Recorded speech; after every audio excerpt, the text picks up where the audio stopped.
আসসালামু আলাইকুম, শুভ সকাল। কেমন আছেন আপনারা সবাই? নতুন দিনে নতুন আরেকটি ফ্যামিলি ব্লগ নিয়ে আপনাদের মাঝে আসলাম। আশা করি ভালো লাগবে। তো ব্লগটা শুরু করেছি সকালবেলা থেকে। আজকে ওয়েদারটা বেশ ভালো। আকাশটা মেঘলা আর হালকা বাতাস। ওই গাছের মধ্যে অনেকগুলো পাখি ছিল। ক্যামেরা ধরা মাত্রই উড়ে চলে গেল। তো আমাদের ব্যাক সাইডটা তো আপনারা সবাই পছন্দ করেন। দেখেন একদম সবুজে ভরে গিয়েছে আর হালকা বাতাসে গাছের পাতাগুলো দুলছে। সেই সাথে একটা জিনিস খেয়াল করেন, পাখি গোসল করছে। এই টাইপের জিনিসগুলো দেখতে আমার খুব বেশি ভালো লাগে। বলতে গেলে প্রাকৃতিক সৌন্দর্য একদম মন জুড়ে যায়। তো কিছুক্ষণ ব্যালকনিতে থাকার পর দুর্যোগে অফ ক্যামেরায় আমি খাবার খাওয়াই দিয়েছি। ও এখন যাচ্ছে স্কুলে। শুধু ও না, আজকে ওর সঙ্গে যাচ্ছে বাবা। তো বাবা আর আমার বর দুজনে আমার শাশুড়ির মার কবর জিয়ারত করে তারপরে বাসায় ফিরবে।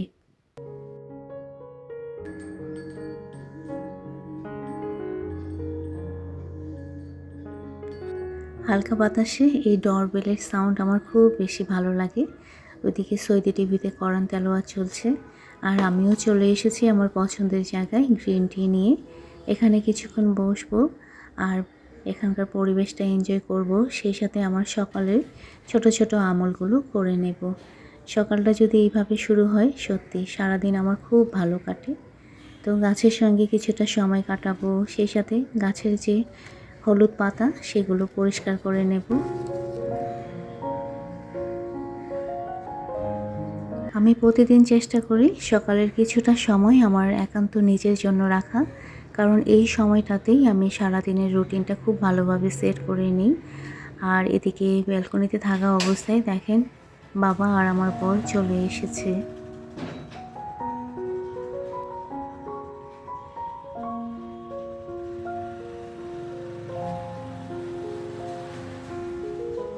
এদিকে আমিও চলে এসেছি নিচে। আমার বর বলল গাছের কাঁঠাল পেকেছে। যদিও আমরা কাঁঠাল খুব একটা খাই না, কিন্তু গাছের কাঁঠালগুলো যখন পেকে যায় তখন তো সেটা গাছ থেকে পেড়ে নিতে হবে। আমাদের নিচের ফ্যামিলি, আমরা ওনাদেরকে দিয়ে দিই। ওনারা আবার কাঁঠাল খুব বেশি পছন্দ করে। তো কয়েকটা কাঁঠাল নিচে ধরেছে, আবার কয়েকটা কাঁঠাল উপরে। আমাদের কাঁঠাল গাছটা বেশ বড়, যার কারণে উপরের কাঁঠালগুলো পাততে আমার বরের ক্ষেত্রে খুব সমস্যা হয়ে যায়। তো এই যে দেখেন কাঁঠালগুলো চিপার মধ্যে ধরেছে, সুপারি গাছের একদম ভাঁজের মধ্যে। তো আমার বর কাঁঠাল পেড়ে নিয়েছে, আমিও হাতের মধ্যে সরিষা তেল মেখে নিয়েছি। আর সুন্দর করে এখন কাঁঠালটা আমার বর কেটে দিবে আর আমি কিছুটা খাওয়ার জন্য বের করে নেব। আর বাকিটা আজকে মেবি আমাদেরকে ফেলে দিতে হবে, কারণ আমাদের নিচের ফ্যামিলি নাই। ওরা থাকলে ওদেরকে দিয়ে দিতাম।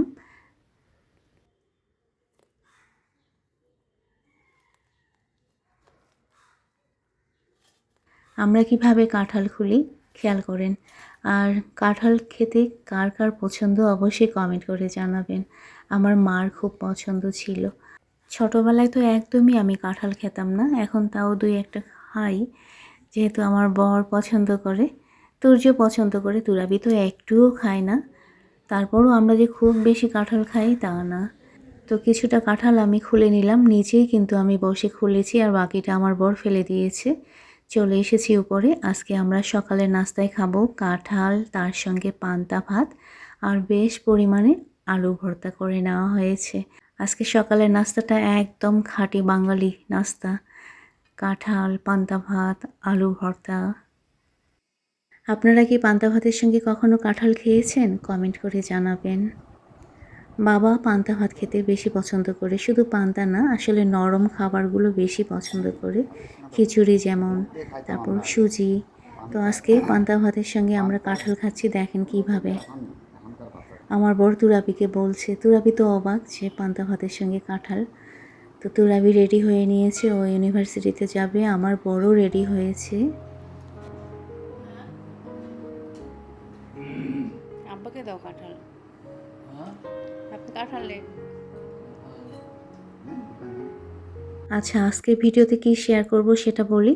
গত ব্লগ আমি যেখান থেকে শেষ করেছিলাম, এই যে দেখেন, আমি গত ব্লগে আমার ডাইনিং এরিয়াটা সুন্দর করে ডিপ ক্লিন করে গুছিয়ে নেওয়ার ভিডিও শেয়ার করেছিলাম। কিছুটা অংশ। আজকে বাকি অংশটা শেয়ার করব। তো এই সেলফটা পর্যন্তই আমি ভিডিওটা রেখেছিলাম। আজকে এই সেলফের মধ্যে আমি কি কি দিয়ে সাজিয়ে নেব সেটা শেয়ার করব। তো আপনাদেরকে রিকোয়েস্ট করব ভিডিওটা স্কিপ না করে আমার সঙ্গে থাকবেন। আর এই ধরনের ডেইলি লাইফস্টাইল ব্লগ আপনারা যদি দেখতে পছন্দ করেন, তাহলে যারা এখনও আমার চ্যানেলটা সাবস্ক্রাইব করেননি, চ্যানেলটা সাবস্ক্রাইব করে আমার পাশে থাকবেন। আর সাবস্ক্রাইবের পাশে যে বেল অপশনটা আছে সেটা প্রেস করে অল অপশন সিলেক্ট করে রাখবেন।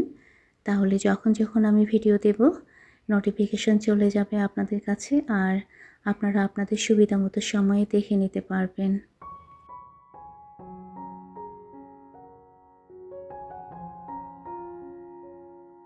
ঘর সাজানোর ক্ষেত্রে ফ্রেশ প্লান্টের ভূমিকা আসলে অতুলনীয়, যেটা আমি সব সময় বলে থাকি।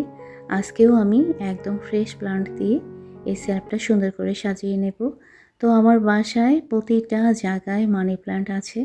তো ভাবলাম যে আগে মানি প্ল্যান্ট দিয়ে সাজিয়ে কয়েকদিন রেখে দেব, তারপর অন্য প্ল্যান্ট দিয়ে আবার নতুন করে সাজাবো।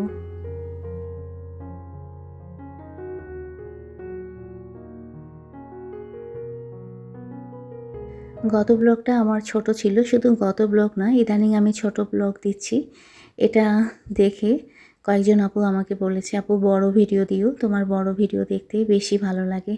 আচ্ছা, এই জিনিসটা দেখেন, এটা কিন্তু আমি নিজের হাতে তৈরি করেছি। আসলে নিজের হাতে বানানো জিনিস দিয়ে ঘর সাজানোর ক্ষেত্রে আলাদা একটা ফিলিংস কাজ করে। যদিও ওটা নষ্ট হয়ে যাচ্ছে, কিন্তু একটা মায়া কাজ করে। তো আমি যে এখানে প্লান্ট দিয়ে সাজিয়েছি সব ড্রয়িং রুমের বারান্দা থেকে নিয়ে এসে সাজাচ্ছি। তো ক্যাকটাস নিয়ে এসেছিলাম, ভাবলাম ওটা দিয়ে সাজাবো, কিন্তু মনে হলো যে না, ওটা আসলে ড্রয়িং রুমের বারান্দায় বেশি ভালো লাগে। তো এই যে ফাইনালি আমি সেলফটা সাজিয়ে নিয়েছি, কীরকম হয়েছে অবশ্যই কিন্তু কমেন্ট করে জানাবেন। এই সাইডটা অলরেডি আমার সাজানোই আছে, বাস আমি অফ ক্যামেরায় ঝেড়ে পরিষ্কার করে নিয়েছি। এই গাছটাও কিন্তু বেশ বড় হয়েছে। আপনাদের মনে আছে আমি কিন্তু খুব কাছ থেকে দেখিয়েছিলাম যে আমার বর আমাকে এই মগটা গিফট দিয়েছিল, কিন্তু ভেঙে গিয়েছিল। আমি ওটা স্মৃতি হিসেবে রেখে দিব দেখে গাছ লাগিয়েছি, তো গাছটা বেশ বড় হয়েছে।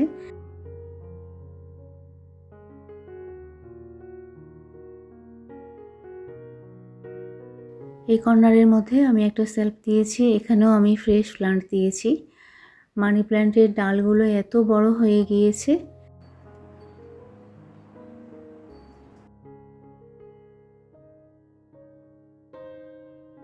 এখন আমি ডাইনিং টেবিলটা খুব সুন্দর করে মুছে চেয়ারের কভারগুলো চেঞ্জ করে দেব।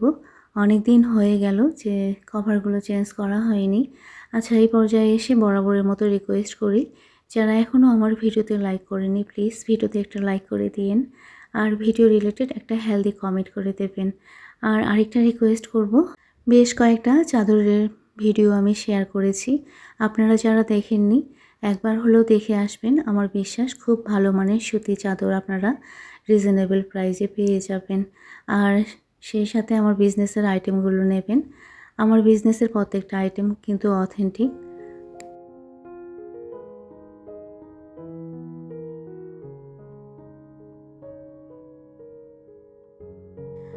টেবিলের ক্লথ আজকে চেঞ্জ করব না, বাস চেয়ারের কভারগুলো চেঞ্জ করব।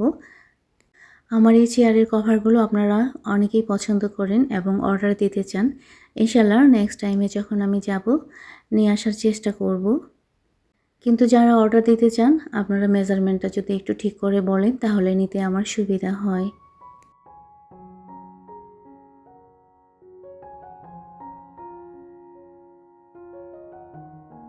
আমাদের চেয়ারের কালার নষ্ট হয়ে গিয়েছে, যার কারণে কভার পরিয়ে রাখা হয়। অনেক দিন হয়ে গেল, চেয়ারগুলোর কালার আসলে করতে লাগবে, শুধু চেয়ার না, আমাদের ডাইনিংয়ে যে শোকেসটা আছে সেটাও কালার করতে হবে। আচ্ছা, একটা কথা, আমি সকালবেলা ভয়েস দিচ্ছি, ঠিক সকাল না, দুপুরের আগে আগে আজকেই ভিডিওটা যাবে। জানি না কখন সেভ করব, কখন আপলোড করব, কিন্তু পাশের বাসায় কাজ চলছে, তো অনেক সাউন্ড হচ্ছে। ভিডিওতে যদি সাউন্ড আসে প্লিজ ক্ষমা দৃষ্টিতে আমার ভিডিওটা একটু দেখে নেবেন। তো আমি চেয়ারের কভার এখন চেঞ্জ করে দিচ্ছি, আর আপনারা দেখতে থাকুন আমি কি করছি।